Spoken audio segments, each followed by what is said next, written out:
So here we go then. It's a jam-packed episode of the Inside, or probably the Outside Line F1 podcast and Pits To Podium. And on this Austrian GP review, there's honestly so much to talk about. And so, today we will discuss, well, what about the penalties? Were they a bit too harsh? Was FIA on a few certain substances or whatnot? More on that. Later, we discuss more about McLaren and Lando Norris's race and wonder, could they have had more, or did they ended up overachieving this weekend? Of course, more on the midfield, all the crazy battles over there, the star performers and the big losers. Of course, we have to discuss about how good the on-track battles were in Austria. And finally, we speak about the Instagram questions and the ton of them that you have asked here today. So let's begin, let's get down into it on this episode of the Inside Line F1 podcast and Pits To Podium. So there, folks, I think the 2021 Austrian GP was quite frankly an orange. Now, I know you might be wondering what this is all about, and that's partially got to do with the thousands of fans right there sitting in the stands with orange t-shirts, but think about it. This race was limey, this race was, I think, sweet at times, this was fresh. Cars were going round and round, of course, that's one thing, and we also saw great seats for the future. This really was probably the most interesting talking point filled race of the entire GP, full of pulp as an orange would in that case. And quite frankly, at times it felt a bit like a mimosa, and that's the only thing you could ask for in a case like this one. My name is Somal Arora. You might know me from the Driving Force on Hotstar, and Kunal, of course, who's the not the ex-marketing head, the former marketing head of the Force India Formula One team. He's right here with me. This really did feel like a mimosa, Kunal. We could just... the only thing we want right now is more of it, because this was just from start to finish tremendous. Yeah, Somil, 5-second time penalty for you because we didn't have enough of that in today's race. So 5-second no talking for you. It was crazy, and yeah, it all started also with the F1 app being hacked. The messages we all got, I think the person was trying to say football only to realize that millions of fans would be upset and pissed off for choosing a sport that needs one ball to play. But, okay. I don't know. I'm wondering if it was Bernie Ecclestone who hacked or who got somebody to hack it just to say, hey, I'm still around, or something. Or maybe not, because it was an app and Bernie maybe doesn't know what an app is. Maybe. Again, guys, I'm joking. But, to further that thought, Bernie might think an app is not important because youngsters who can't afford Rolexes actually end up using apps. So, yeah, I think I've gone off. Bravo, Bernie. I've just gone off on on a different tangent. But I just feel like Max Verstappen. There is just so much time and there's so much to talk about that I have a free pit stop and I have free airtime to speak whatever it is that I want to speak about. And still, we'll deliver a cracker of an episode, like always, Samuel. There's just so much to talk about today, and so let's not waste any more time with it. First thing I had to address on the podcast here today, and this may not be completely in relation to the race, but it really has to be spoken about. 135,000 orange t-shirt wearing people. I can't say orange people. That would be very racist and I don't support that. But basically, they were right there in their jerseys with their flares, everything on there. That was amazing to watch. And this support, I can only wonder what's going to happen at Zandvoort, Kunal, because this just seemed like a flood completely.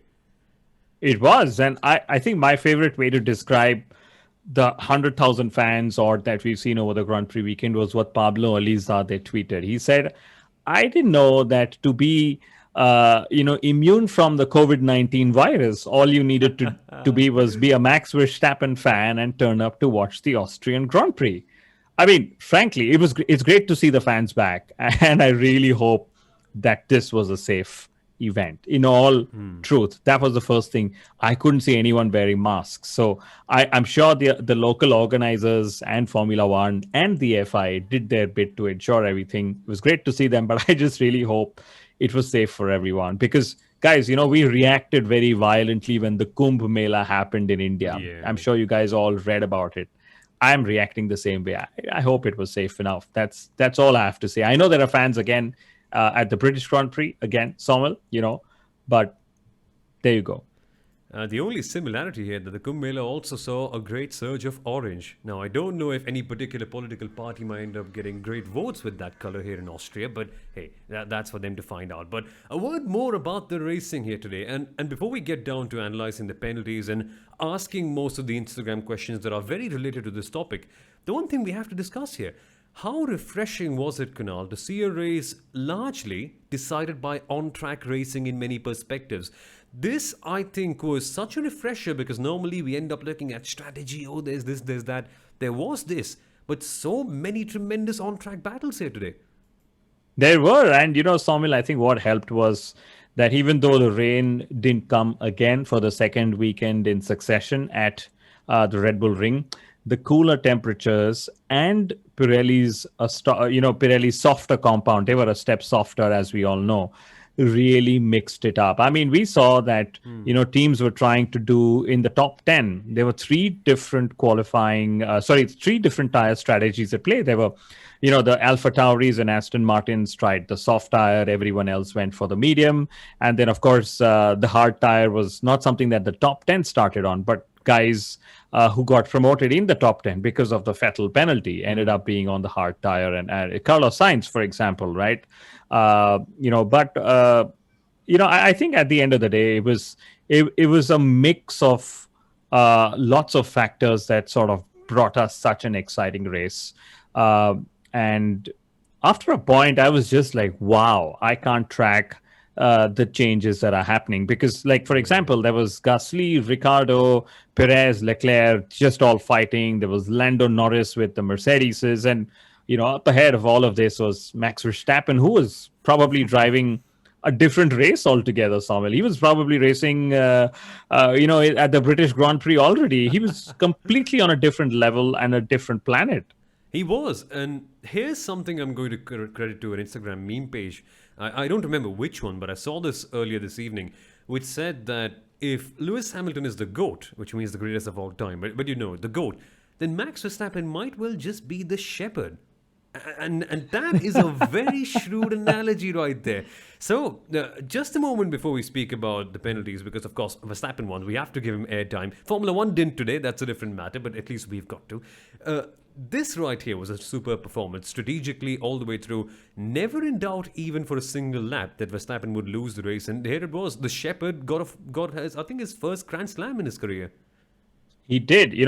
It came a few weeks longer than after his first meeting with Serena. To be honest, the Monaco Grand Prix was at the end of May, and we are at the start of July. So he got his first career Grand Slam.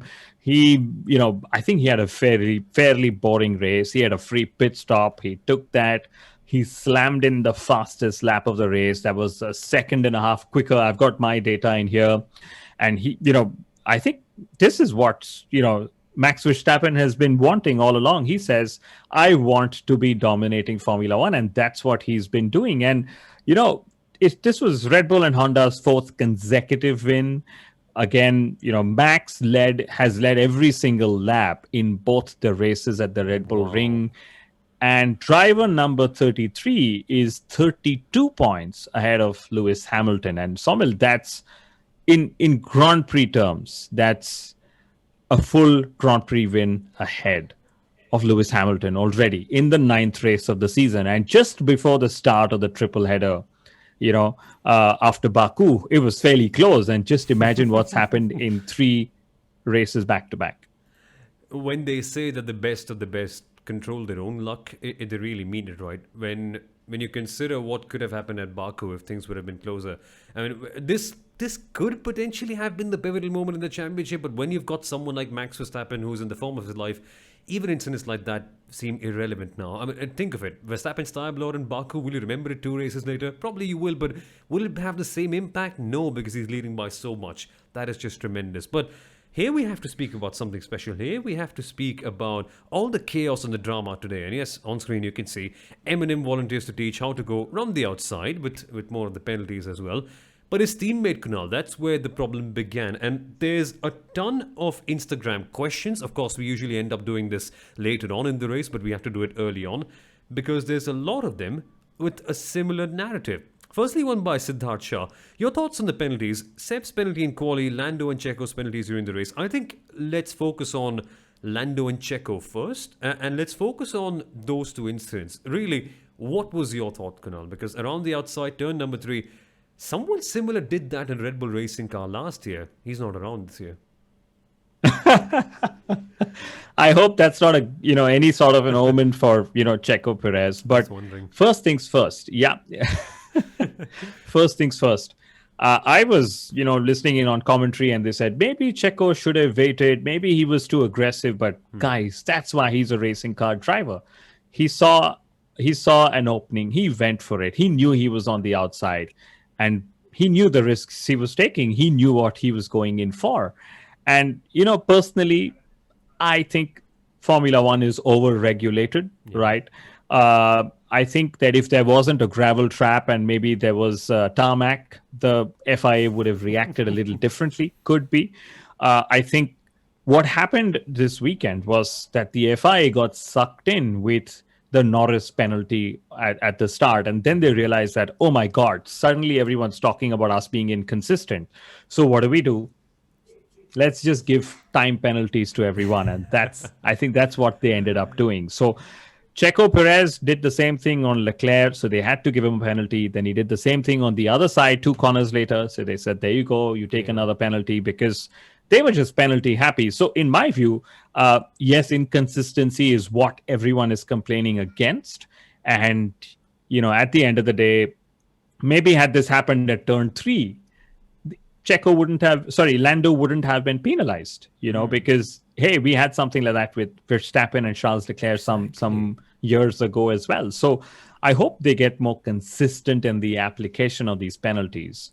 And if not, just try and put gravel everywhere you can. And then you'll suddenly see drivers being within their limits as well. So I think it was a hard move by Checo. I think it was very hard defense by Lando, and I'm loving this side of his. He's fun without his helmet, but once he puts it on, he's a mean driver, as he should be so, right? Yeah. So, yeah, a bit unfortunate with the penalties, Somil, and that's my view. And I know you do a lot of commentary. I know you commentate like 20 hours a week, right? And you've seen several such incidents across classes and categories. What is your view? How would you see this as a commentator? It's a double-edged sword, to be honest. Now, on one side, you're always thinking about the show, and I love the point that you mentioned about Formula One being over-regulated. You want to see drivers go side by side. All of the esports community basically came out on Twitter today and said, this is unfair, man. You can't do that. You've got to let them go side by side. And as you mentioned, it could very well be over-regulated. But there's also this thing, right? Drivers should be a little bit more shrewd in terms of making their moves. Now, in the case of Sergio Perez, you have to wonder, and my dad was asking the same thing, did he really have to go to the outside line at that particular case? I think yes, because Verstappen did this cheeky trick by slowing everyone down at the line to make sure that Sergio Perez could be bunched up and could pass Lando Norris. Couldn't do it in turn 1, couldn't do it in turn 2. He had to do it at turn number 3, right? He could have waited it out, but it wasn't worth it at that case. So he said, fine, let me go for it, as any racing driver should at that case. Of course, we all know what happened right next. But seriously, it makes you wonder, was Sergio Perez smart with the move? I think he was. But you can't go into micro things, right? Oh, was he 1 nose ahead? Was he 1 inch ahead? At the end of the day, it all fades away. You just have to realize that the limit is right there. The gravel is right there. If anything, I was slightly happy in a way that the penalties were consistent all throughout. Once Lando got the penalty, so everyone else later on got the penalty as well, and that means basically Sergio Perez only, but still, that sort of made me wonder that, okay, at least race control is clear with it. Now, that's a different story if we have to wonder, is it good for the show? Is it sort of incentivizing drivers to make moves around the outside, which ideally any racing series should, right? But that's a secondary matter. In terms of today, I was partially happy, but in the bigger picture, no, I think they should be allowed to race. Again, both the drivers, both Lando and Sergio, in both cases, could have left more space, especially in that first Charles Leclerc penalty. Perez could have been more towards the right-hand side, and again, Leclerc lost control of his car. It's all a bit of a kerfuffle. As I say this, it just will come up as a mess. But basically, just let them race, is what I mean to say. There's no point. Yeah, That's so well said. And Somil, what really stands out for me is turn number 4 Yeah. at the Red Bull Ring. It is something. It seems very simple on camera, right? I've driven it on the simulator, and it Yeah. after you turn, it turns in further. And It we've seen does. this happen to Hamilton and Albon last year. We saw it happen to several drivers this year. And the fact is that it's not as easy to make a pass on the outside of that corner, Yeah. nor is it easy to make the pass on the inside of that corner as well. And these are the 20 best drivers that, well, not 20, maybe 18 or 17 best drivers in the world that that went racing this weekend, right? But that said, consistent application of penalties is, of course, what we are all hoping for. But in my view, like you said, we shouldn't we should incentivize, not incentivize, but we should make sure that drivers are as comfortable taking the outside line Yeah. as much as they are comfortable with taking the inside line. And of course, both approaches come with their sets of risks and rewards and so on. And it's just that we are so used to seeing the inside line on a heavy braking zone, DRS enabled move, and so on, right? Yeah. That suddenly when something goes on the outside, it seems a little more bolder, a little more aggressive, right? And maybe that makes me think we should change the name of the podcast to the Outside Line F1 podcast. Exactly. No, really. To be very honest, just a second to elaborate on this. I loved it when all the drivers went into the gravel. Seriously, I deep down felt good. No need to go for the tarmac. No need for any of that nonsense. Good to see them in the Absolutely. gravel. Okay, you might wonder, well, he's my favorite driver. Was it a fair move? Was it not a fair move? Later, but track limits were imposed clearly. That's one thing we've got to love seriously. And Yeah, speaking- absolutely. Yeah. And speaking of which, there's also another thing I wanted to know your opinion on, and there's also not just me, but Sai the Thief who's asking the same question. Why were the stewards so strict today? I think we've partially answered that, but do you really think they were strict on the whole? I think so. And I think, for example, with the Lando Norris, Checo Perez one, a little more, because they've said they're a little more lenient when it comes to the opening lap of the race, right?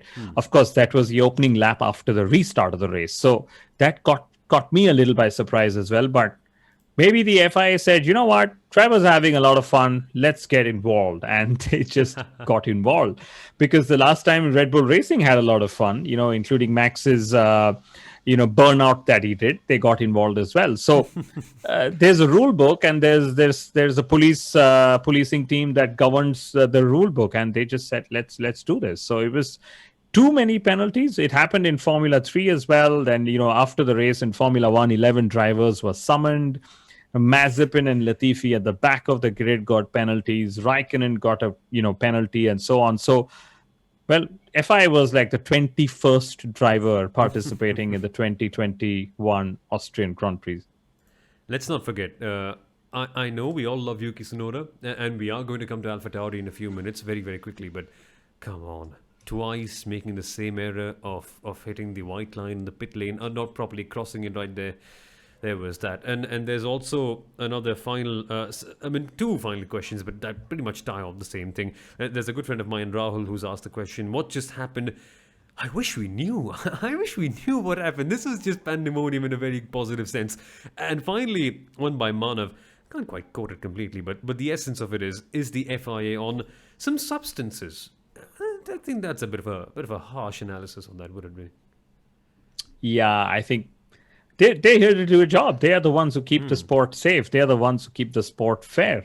So, again, it's a tough job. It's one of the toughest jobs in the world. Yeah. You got the biggest brands in automotive space competing. You got the best drivers in the world competing.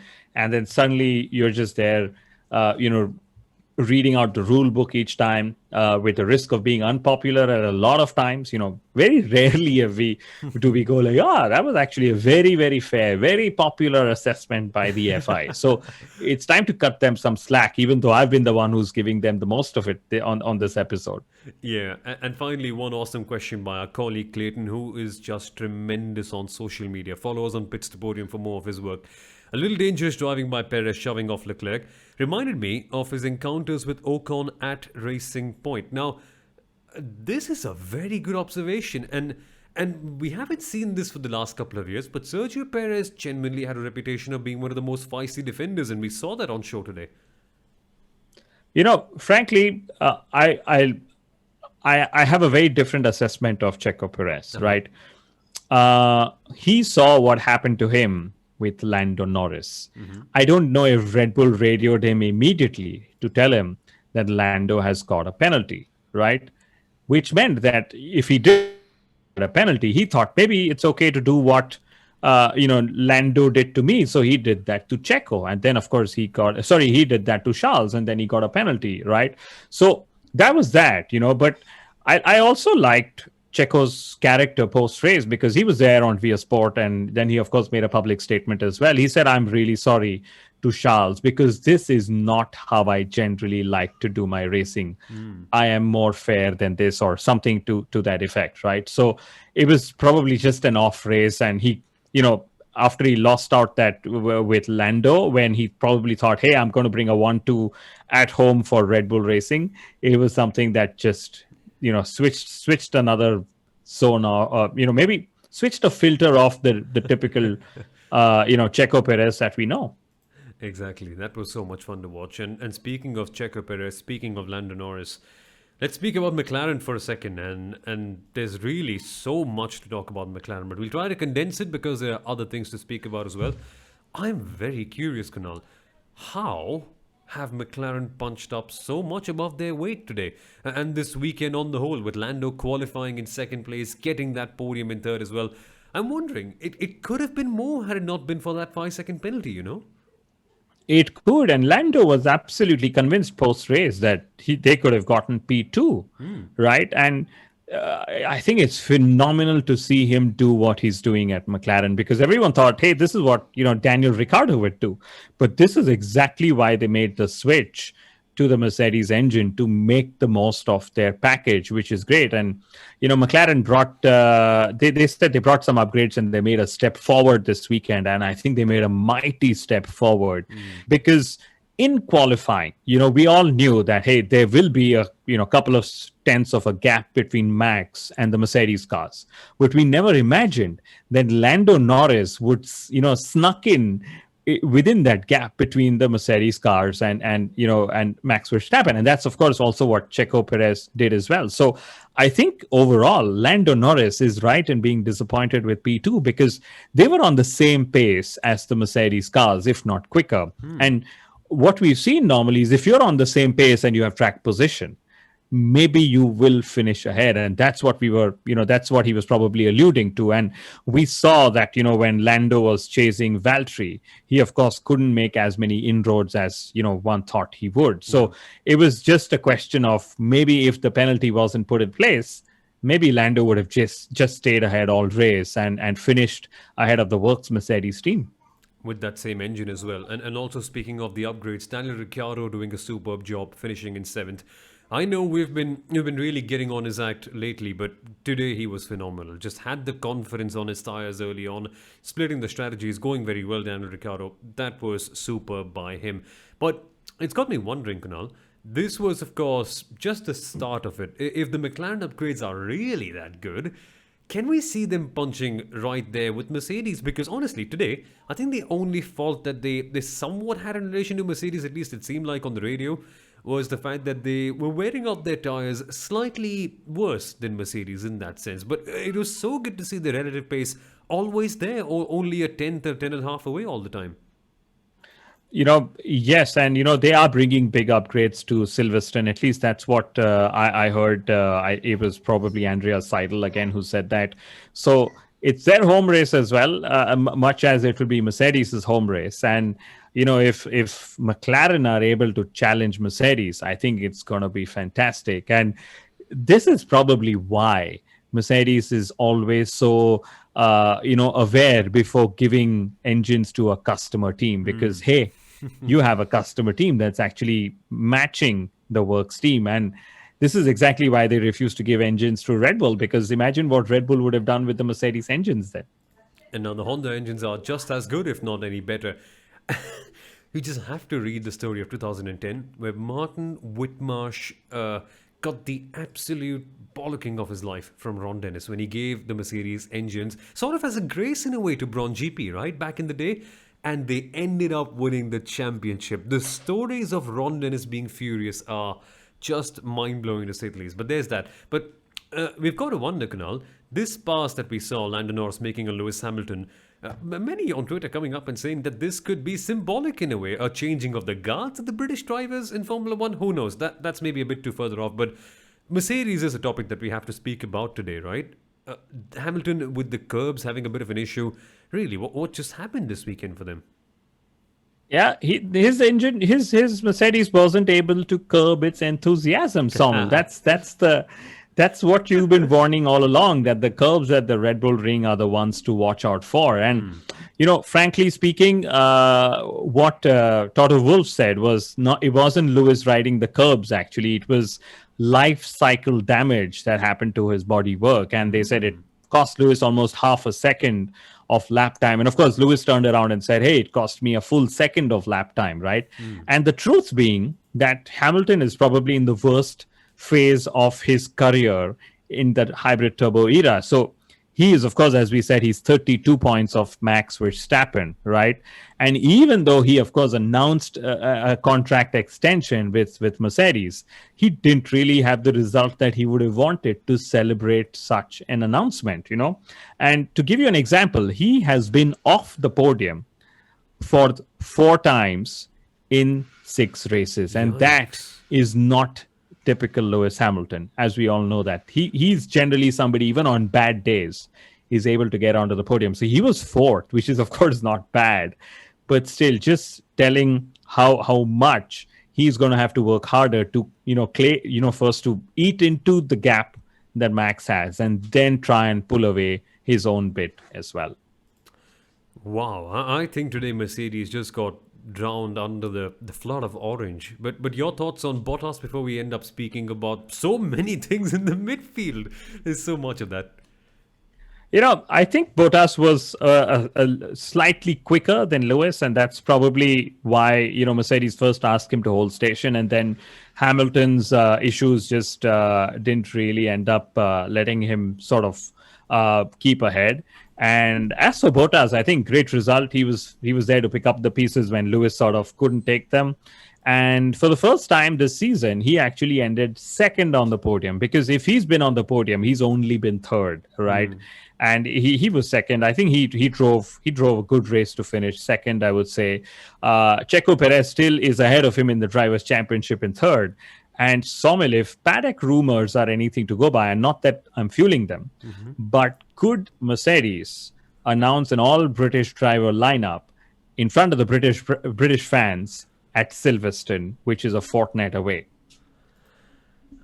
It'll be a bit of a nationalistic affair at that point. Everyone will have a good time. Of course, that'll be after Wimbledon's done as well, and there's a good chance that we might have a British winner on the women's side as well. Who knows? They're running high on pride as well. And the Euros, who knows about the Euros as well? That could be another one. So maybe a good time to be an English sports fan on the whole. But now let's speak about the midfield. There's ample that I want to discuss. There's just so much. So let's begin, Kunal. Let's actually speak firstly about the big winners and the big losers. Big winners today have to be Ferrari. I mean, in an absolute sense, considering where they qualified, but in a relative sense, they're sort of losing because McLaren just had their biggest weekend so far, and maybe they've just pushed out of that zone. Or who knows? Of course, we have to wait and watch, but still.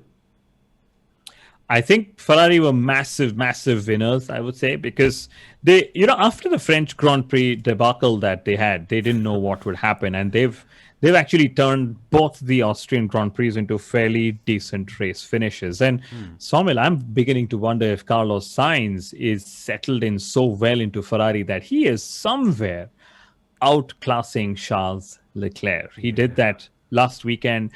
This weekend, he ran a different strategy. He went in longer on the hards. He was the only one who started on the hards in the top 10, right?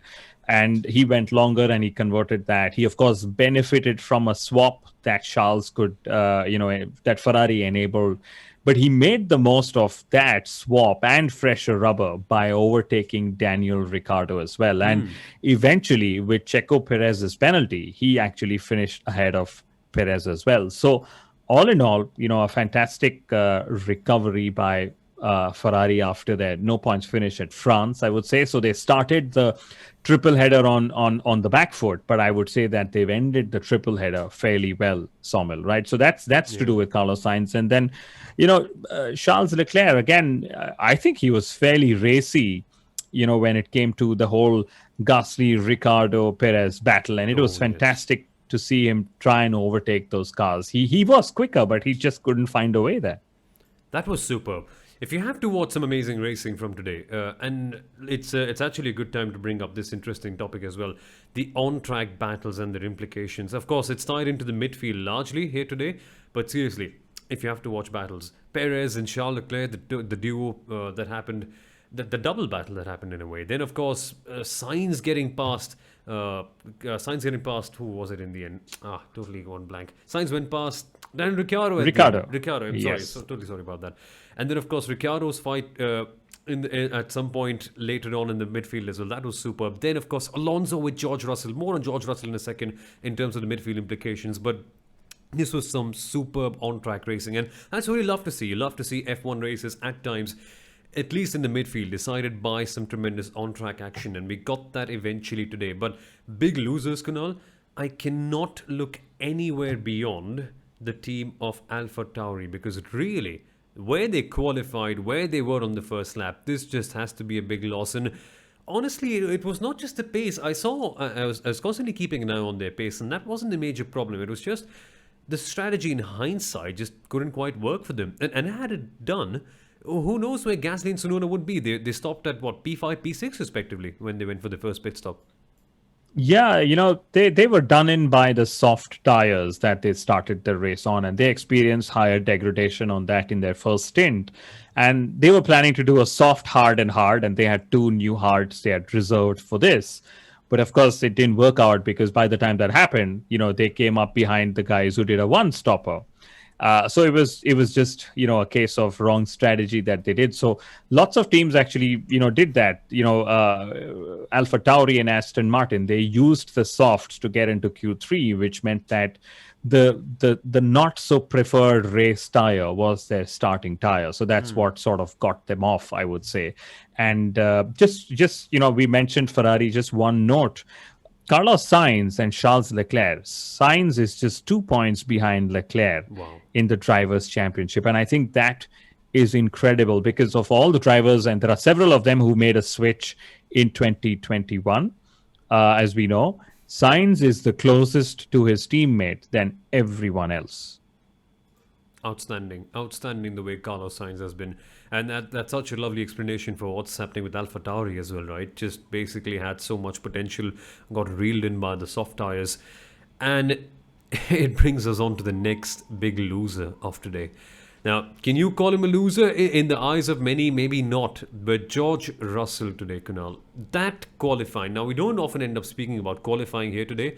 And this also brings back another one of the questions that we had from Siddharth Shah about our thoughts on Seb's penalty in qualifying. But more on that in a second. But George Russell in qualifying, honestly, credit where it's due. Absolutely mind-boggling stuff. And even throughout the race, Kunal, he wasn't quite there in terms of the best pace, but he reeled his way in, took advantage of all the drama and all the chaos that was in there. But Fernando Alonso summed it up perfectly when he said that if I wish that there was any other driver I just wish there was any other driver apart from George Russell in P10 when I wanted to make that move. But he got it done eventually. Some outstanding battling towards the last 8-9 odd laps. But come on, you've got to feel for George Russell here this weekend. You have to. He had fantastic qualifying. He made it on the medium tire, and that's what pleased. It was like, hey, I made it to Q3, but I made it on the medium. That's what made it sweeter for him, I would say, right? And, in the end, it was just Alonso who was quicker. It was great to see them battle. And for once, I was really hoping that, George is able to keep him behind, because to keep the mighty Fernando Alonso behind, would have been an even bigger statement. It's like, hey, I scored points, but I scored points by keeping Fernando behind, Yeah. But I guess he just has to wait because, this is the third time in his career he's finished 11th, but he's made enough of a noise to claim all of that Mercedes seat as he can possibly do so. So but irrespective, I mean, whether he gets the seat or no, I think George Russell was brilliant. And I know I of course in the previous point said that Carlos Sainz has been closest to Charles, and I know this is where Lucien will pounce onto me because without checking, I know Vettel is definitely ahead of Stroll, and then Alonso is ahead of Ocon as well. Yeah. So just putting that out there so that people don't think we are factually incorrect. Yeah, there's that as well. And speaking of George Russell as well, not just George Russell, he might go on to pastures new, but the Williams team, the crew members, the engineers, the factorymen and women, of course, everyone has been through it for such a long time. Imagine what it could have been for them. But again, no point imagining. There's good signs. That's the main thing. That point may not be here, but it will come. You get a feeling they're knocking on that door very, very strongly. And that battle was just outstanding. Again, I said it the third time here today. I will keep on saying this if this episode goes longer. So bear with me with that one. But finally, Kunal, can we count Fernando Alonso and Alpine as a very big loser here? Fernando was pretty sure that they have a top 5 car in Austria. And then when he qualified P14 because of being blocked by, Sebastian Vettel, he was probably just undone by that, right? So it was just that. I think maybe had he qualified up ahead, he would have been, been better off in the race as well. But to come back home with a point in itself is phenomenal because, it's the Alpine. Ocon went off, and then, to see him battle with George, like I just said, was really good.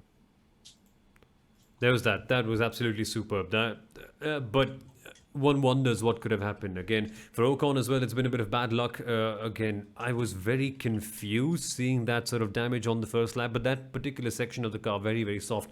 That's for later on. But what is not soft, Kunal, is basically the crash that happened on the last lap. I was just sitting there and wondering, okay, Raikkonen and Vettel have tangled, they're falling back down. So what's happened here? Have they taken each other into the gravel? What's this all about? But I never in my sane mind could have imagined that happening. And Raikkonen now has a couple of penalty points on his license. He's got, I think, a few places as a grid drop as well. Maybe he just lost concentration. Who knows? Was it the damn screen again from Portugal? Who knows? I think the last time this happened was with George Russell, where he, of course, didn't spot Russell. This time he didn't spot Sebastian Vettel. I'm not trying to hint that he's old. I'm not a world champion or even far from it. But, I understand Kimi's having fun, but maybe it's time to ask if he is destroying his legacy of being the Iceman, because it's okay to have crashes, but to have such silly ones as he did, where they called it a misunderstanding, or, one of them at least did. I was just like, why would this happen? Or when you're so out of the points anyway, right? So, and he's been, getting out of Q1 in lots of these races. Antonio Giovinazzi seems to have the measure of him finally in Formula One. So, not the happiest with how Kimi's probably last season could be going. Probably.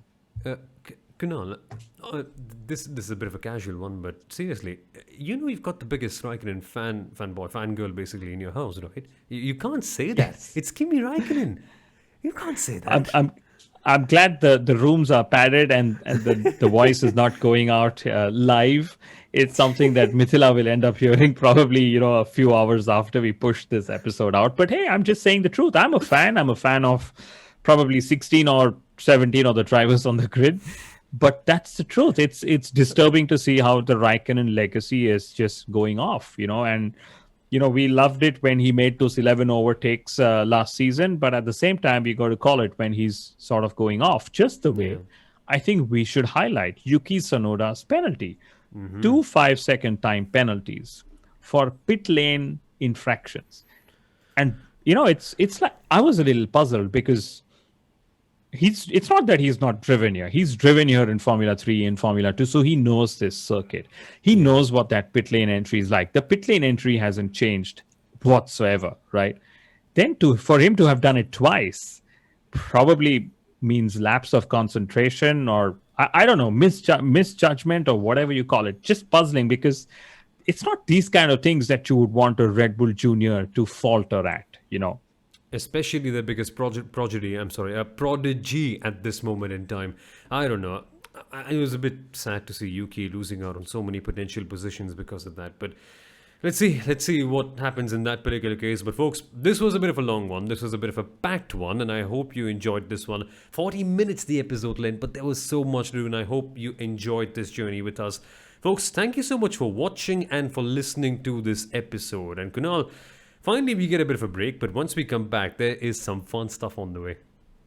There is absolutely some fun stuff. It's good to have this long one. That's what happens when you take the outside line. You're taking the longer line through the corner. Smart. So we've had the longer duration of this episode as well. But thanks so much, Somil. And, see you guys in a few days. We've got a break, but, Somil and I will be here definitely with a guest maybe. Oh, yes. Watch out for that this weekend. But folks, until then, have your orange juices, have your orange martinis or mimosas or whatever. Just enjoy the orange here this weekend, because this was a tremendous race weekend. See you, folks. Have a good time, and see you until next time. Not see you until next time. Until next time.